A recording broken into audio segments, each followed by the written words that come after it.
All right, so today we're going to be diving into something that I think is super relevant to everybody in the professional services world, Mhm. and that is using skills as like a standard unit for success, Interesting.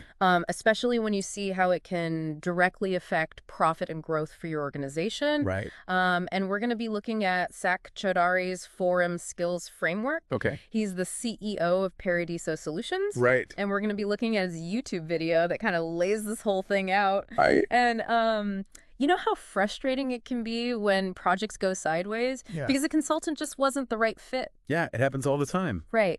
And actually, Sak opens his video with this anecdote Mhm. about an IT services company that lost a huge client Oh, over this exact issue. yeah. So let's break down his forum framework and see if it can really help us avoid those kind of disasters. Yeah, let's do it. So what do you think the real core? The real core of this framework Okay. is aligning everything around a common understanding of skills. Okay. So recruitment, sales, operations, even HR. That makes sense. Yeah. I love how he calls it 4M. Catchy, right? Yeah. But like walk me through each M. Okay. What are we actually talking about here? So let's start with skill mapping. Okay. Imagine creating a detailed map Okay. of exactly which skills are needed, Right. at what level, for every job title or client need. So it's like a blueprint for the ideal talent pool. Exactly. Yeah. Yeah. So I remember in the video, he talked about this 5-level skill scale. He did, yeah. What does that actually look like in practice? Yeah. So it's essentially just a way to get everyone on the same page Hmm. in terms of proficiency. Okay. So level 1 is beginner. Right. Then you move through novice, intermediate, advanced, Yeah. all the way to expert at level 5. Okay. So let's say a client needs a senior Java consultant. Hmm. That skill map might say, okay, we need someone with advanced Java programming skills. Yeah. Maybe intermediate experience with machine learning and so on. So it takes the guesswork out of what senior really means. Exactly. Makes a lot of sense. Yeah. Okay, so that's how you map it. Right. But how do you actually measure if your current employees hit those levels? Right. So that's where skill measuring comes in. I bet. It's like taking inventory, but instead of products, Yeah. you're assessing the skills of your people. Okay. So you can use things like self-evaluations, where employees rate themselves, Right. manager reviews for a supervisor's perspective, Okay. and peer feedback Hmm. to get input from colleagues. So it's like a 360-degree view of somebody's skills. Exactly. What if somebody says they're an expert, but their manager and their coworkers disagree? Right. Well, that's why a lot of companies will use skill tests Right. to give you a more objective, data-driven measure Yeah, that makes sense. of actual ability. You can't always rely on somebody saying that they're an expert. Yeah, for sure. Okay. Multiple data points is crucial. This is starting to feel like a really powerful tool once you have this like really detailed skills inventory. Yeah. Can you actually use it to match people Yes. to the right projects Yes, more effectively? absolutely. Is that skill matching? Skill matching is all about efficiently allocating resources. Okay. So we're talking skills, experience levels, even taking cost into account. Mm-hmm.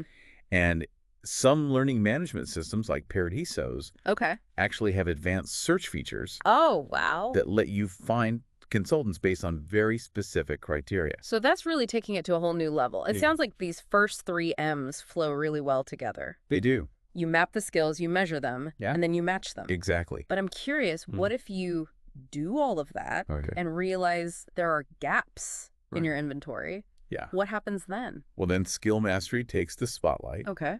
our final M. And traditionally, L&D has been very focused on compliance-based training, Right. but SAC argues for a more dynamic approach. So you're not just identifying the gaps, you're actively trying to close them. You got it. Okay. So imagine like an internal platform Mhm. for knowledge exchange, Right. like an internal YouTube or Netflix. Wait, that's actually a really cool idea. Yeah.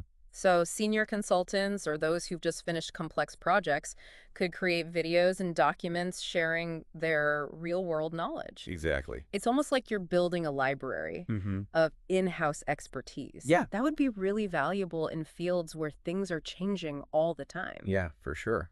What happens when your training materials are outdated as soon as they're made? Yeah, that's the beauty of this approach. Okay. It's continuously updated, relevant, and it leverages the expertise that already exists Right. within your organization. Okay.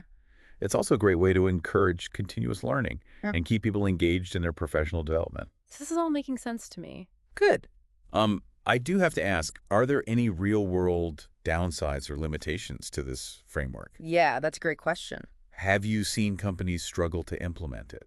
One of the biggest hurdles I've seen Yeah. is getting everyone on board. Right. Because shifting to a skills-based approach often requires a cultural change. Right. Some employees might resist the idea of having their skills measured, Yeah. or managers might be hesitant to fully embrace the system. So it's not a magic bullet. It's not a magic bullet, no. You still need to invest time and effort in change management Right. to make sure the transition is smooth. Absolutely, and it's not just about the technology either. Right. You need to create a culture that values continuous learning, Right. encourages knowledge sharing, and recognizes the importance of skills development.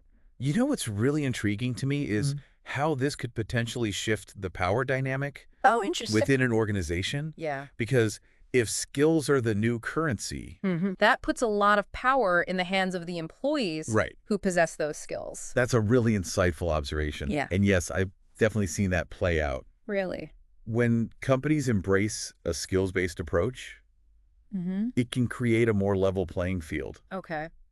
It's no longer just about titles or years of experience. It's about what you can actually do. It's about what you can actually do. That's cool. This can be empowering for employees, Yeah. but it also challenges traditional hierarchies Right. and management structures. That's fascinating stuff. Yeah. I'm already starting to see how these first three M's work together Yeah. so seamlessly. They do. But I want to get into the nitty-gritty of how this actually translates to results Okay. Yeah. for businesses. Yeah. I'm guessing that's where we're headed next. You bet. Right. In the next part of our deep dive, Okay. we'll explore the tangible benefits of this framework and look at real-world examples of how companies are using it to drive success. Sounds good. I'm excited. Me too. So we've laid the groundwork for this 4M framework. But now I'm really curious to see how it translates to actual, like, tangible benefits for businesses. Right. I mean, it all sounds great in theory. Does it actually deliver It absolutely does. in the real world? Yeah. And one of the things Sack highlights in his video Okay. is the impact on customer satisfaction. Okay. He even uses the phrase dramatically increase, Oh, wow. which is a pretty bold claim. It is. What are your thoughts on that? I'm always a bit skeptical when I hear those kind of, like, sweeping statements. Understandable. But I'm willing to be convinced. Okay. How does, like, focusing on skills actually translate into happier clients? I'll think about it this way. When you hire a professional services firm, Right. you're essentially buying their expertise. Yep. You're trusting them to have the right people with the right skills to solve your problems. So it's like a promise that you're making to your clients. Exactly. Like, we have the talent to deliver. Right. But it's one thing to say it. Yeah. It's another to actually deliver For sure. on that promise consistently. And that's where the 4M framework comes in. Okay. By measuring and matching skills effectively. Right. You can make sure you're sending the most qualified people Okay. to every project. So better outcomes, Yep. faster turnaround times, fewer costly mistakes, Exactly. happy clients, repeat business, Right. positive word of mouth, Yeah. all that good stuff. All the things that contribute to a healthy bottom line. Exactly. That makes sense to me. Good. But I'm also curious about, like, the internal impact. Okay. So you talked about how this framework can streamline operations. Right. But what does that actually look like? So think about all the time and energy Okay. that gets wasted when there's a mismatch between skills Right. and project needs. Okay, so you have consultants who are either overqualified Right. or underqualified Yeah. for the tasks at hand, Mm-hmm. leading to frustration delays, even project failures. It's like trying to fit a square peg in a round hole. Exactly. It just doesn't work. It doesn't work. But with the 4M framework, Yeah. you eliminate that guesswork. You do. Everyone's on the same page. Communication is flowing. Right. Resources are allocated efficiently. Much more efficiently, yes. So it's not just about finding the right people. It's not just about finding the right people. It's about creating, like, a more harmonious Yeah. and productive Absolutely. work environment. Yeah, And that's something that any leader would want. for sure. Absolutely. And that enhanced productivity translates into real cost savings. It does. When projects run smoothly and deadlines are met, Right. you're reducing overhead, Yep. you're minimizing rework, Yeah. ultimately boosting profitability, Exactly. increased customer satisfaction, streamlined operations, Yeah. enhanced productivity, and ultimately higher profits. It all comes back to that bottom line. It's like a domino effect of positive outcomes. Yeah. All stemming from this idea of like treating skills as the standard unit. The standard unit of success. That's a success. I'm starting to see the appeal. Good. But honestly, if it's so effective, why aren't more companies using it? That's a great question. Yeah. I think part of it is just a lack of awareness. Okay.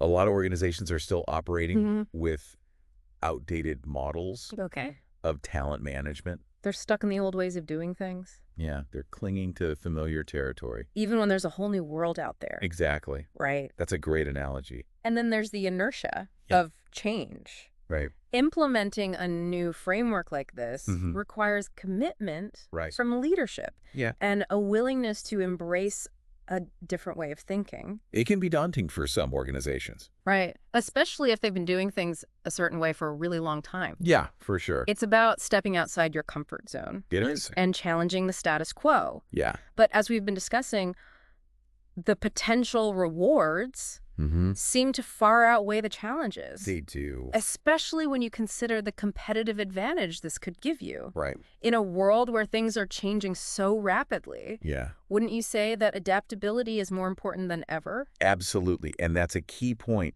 Sack makes in his video. Okay. Organizations that can quickly adapt and respond to new challenges. Yeah. Those are the ones that are going to thrive. So it's like having a secret weapon that allows you to stay ahead of the curve. I love that image. Right. It really captures the essence. When you have a deep understanding of your organization's skills and you have a system managing those skills effectively, you're empowered to make smarter decisions, seize new opportunities, and ultimately outmaneuver the competition. Exactly. It's not just about reacting to change. It's about anticipating it. Wow. And even driving change within your industry. You know, one of the things that struck me about Sack's video was his message to L&D leaders. Right. He talked about the need for them to position themselves as drivers of revenue growth. Yeah. Which is not something you typically hear. Not typically, no. In that context. That's such an important point. Yeah. For too long, L&D has been relegated to the sidelines. Right. Often seen as a cost center rather than a strategic partner. It's like they're stuck in the back office. Yeah, and I've seen so many talented L&D professionals struggle to get the recognition and resources they deserve. Yeah. Because their work isn't viewed as directly contributing to the bottom line. Right. But Sack's framework seems to offer a way for them to like break free. To break free from that perception, exactly. That's not perception. Yeah. By embracing this framework, L&D leaders can showcase their ability to directly impact revenue generation. It's about shifting the conversation from how much does this training program cost to how much value will this program create for the business. I love that. Right. And he even gives some advice on how to do that. He does. He suggests presenting this 4M framework Yeah. to C-suite executives as a platform for accelerating profits and revenue growth. Exactly. Speaking their language. Right. Speaking the language of business. Yes. Aligning L&D initiatives with the organization's strategic goals. That's a game changer for L&D professionals. It is. It's like leveling up. It is. In the corporate world. And that's a win for everyone involved. It is. This has been such an enlightening conversation. Yeah. We have explored the 4M framework. Yeah. We've delved into its real-world benefits. Yeah. And we even talked about how it can empower L&D leaders to become strategic partners. Powerful stuff. I feel like we've covered so much. We have. But I know there's still more to uncover. There is. So what practical steps can our listeners take to start implementing this in their own organizations? Yeah. I'm hoping you have some actionable advice to share. You bet, AD. In the final part of our deep dive. It's all about taking those conceptual building blocks and turning them into actionable strategies. Sounds good. We'll unpack all of that in part 3. Okay, so we've explored like all the ins and outs of Sack's 4M framework. Right. And I'm ready to put it into action. All right, let's do it. But like, where do we even begin? Well, you don't have to do everything at once. Okay. The first step, as with any major change, is getting buy-in. Okay. And that means not just from leadership, but from employees at every level. So it's a top-down A&D, bottom-up approach. It is. How do you get everyone excited about this new way of doing things? Sachs suggests focusing on those tangible benefits we talked about. Okay. Highlight how this framework can lead to happier clients, smoother operations, and ultimately a more profitable business. Yeah, okay. When people see how it benefits them directly, Right. they're more likely to get on board. It's like showing them the light at the end of the tunnel. Exactly. If we do this, things will be better for everyone. Right. Okay, so once you've got that buy-in, Yeah. then you can start mapping out those skills that are critical to success. Exactly. Review job descriptions, analyze industry trends, talk to your clients. Okay. Get input from both inside and outside the company. So it's like you're creating this roadmap Yes. for talent development. A roadmap for success. You need to know where you're going. You do. Before you can even start the journey. Exactly. What about technology? Yeah. Is there a way to like streamline things? Absolutely. Advanced LMS systems are a game changer here. Okay. They can make skill mapping and measuring much easier. How so? By providing a centralized platform for tracking all that skills data. So no more clunky spreadsheets? Hopefully not. Or like manual processes? The right technology can automate a lot of that heavy lifting. Okay. And free up your team to focus on the more strategic aspects. So you've got a clear picture of your skills landscape. Right. Now you can start matching those skills to specific roles and projects. This is where the magic happens. It's like connecting the dots Yes. between talent and opportunity. It is. And this is where having a robust skills inventory is key. Okay. You can quickly search for individuals with the right skills and experience for each project, Right. ensuring that you're sending the best people for the job. Okay, but let's be realistic. There are going to be times where you need a specific skill that you don't have in-house. Yeah, and that's where skill mastery comes into play. Okay, our final M. The final M, and as we discussed, it's about going beyond traditional training methods. Create a culture of continuous learning where employees are encouraged to share knowledge, collaborate constantly, upskill themselves. I love this idea of turning the organization into like a learning ecosystem. It is a learning ecosystem. How do you actually make that happen? One powerful approach is to create that internal YouTube or Netflix platform that Zach's talked about. Right. It's a space where employees can share their expertise, create content, learn from each other. Okay. It turns professional development into something engaging and collaborative. It almost gamifies the learning process. It's done. But it can't just be about like formal training though, right? Right. It can't. How do you encourage like informal learning and on-the-job development? Encourage peer-to-peer mentoring. Create opportunities for cross-functional collaboration. And make sure that employees have the time and resources to pursue their professional development goals. It's about fostering a mindset where learning is woven into the fabric of everyday work. It is. So all of these pieces fit together. Good. But I do have to ask, once you've implemented this 4M framework, is it a set it and forget it kind of thing? It's definitely not a one-time thing. Okay. The business world is constantly evolving. Right. Your skills map needs to evolve along with it. Okay, so you have to revisit your skills inventory. You do regularly. Analyze new industry trends. Yeah. Make sure your learning programs are aligned. Make sure everything's aligned with the changing needs of your business. So it's an ongoing process. It is. Of refinement and adjustment. It is. The key is to create a system that's flexible and responsive to change. That makes sense. That's how you ensure your organization stays ahead of the curve. Right, and maintains that competitive edge. And maintains that competitive edge. This has been such an insightful journey. It has. We went from understanding this very basic concept of skills as like the standard unit of success to exploring how it actually implement this framework. Yeah. That makes it a reality. It's been a pleasure sharing this exploration with you. Likewise. It's always exciting to see how these ideas can be translated into real-world action. I feel like I've gained a whole new understanding of how skills drive success for organizations and how we can leverage them more strategically. For sure. So before we wrap up, I want to leave our listeners with one final thought. Okay. If skills are the building blocks of success, the 4M framework is the blueprint I like that. for assembling those blocks effectively. Yeah. It's a tool that empowers us to build stronger, more adaptable, and ultimately more successful organizations. Couldn't have said it better myself. So as you embark on your own skills journey, embrace the power of mapping, measuring, matching, and mastering. Those 4 M's. These 4 principles can unlock the full potential of your workforce and lead to truly remarkable results. They can. So thanks for joining us on this deep dive. It's been a pleasure. Until next time, keep learning, keep growing, and keep diving deep.